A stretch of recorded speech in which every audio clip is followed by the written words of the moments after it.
Magandang araw sa inyong lahat. At bago ang lahat, ay nais ko munang bumati ng isang belated Merry Christmas at isang masayang, masagana at mapagpalang Happy New Year sa inyong lahat.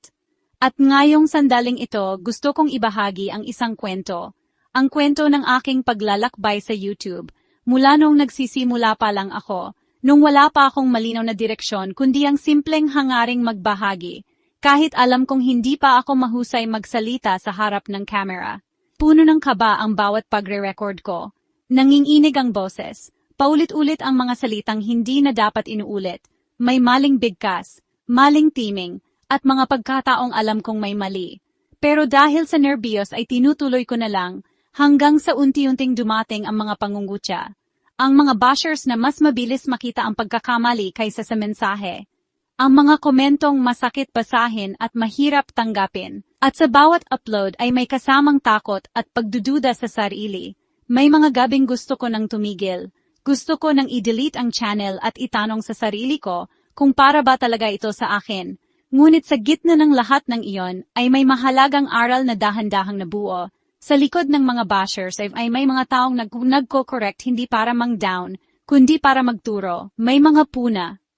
Kahit masakit ay totoo. At dun ko napagtanto na kung matututo akong makinig imbes na magalit, may mabubuo palang progreso. Kaya sinimulan kong i-review ang sarili kong videos. Unawain ang mga mali, ayusin ang pacing, bawasan ang paulit-ulit na salita, at sa bawat upload ay may maliit na pagbabago. Hindi agad napansin ng lahat, pero ramdam ko sa sarili ko hanggang sa lumipas ang mga buwan at naging mga taon. At sa loob ng 3 taon ay hindi ko namalayang ang dating takot. Magsalita ay natutong humarap sa camera ng may kumpiyansa. Ang dating madaling masaktan sa komento ay natutong tumanggap ng feedback ng may bukas na isip.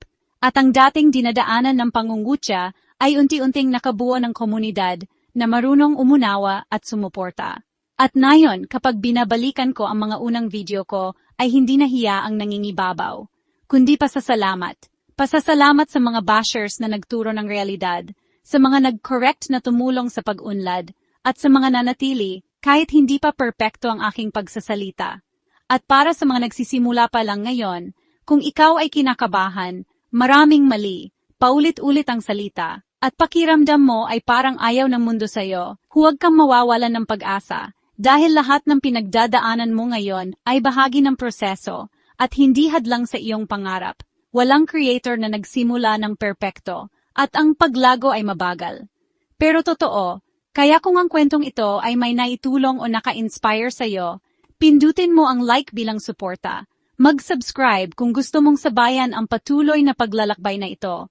At i-share ang video na ito sa isang taong nangangailangan ng lakas ng loob ngayon. Dahil baka sa simpleng pag-share mo, may isang taong hindi susuko at muling maniniwala sa sarili niya.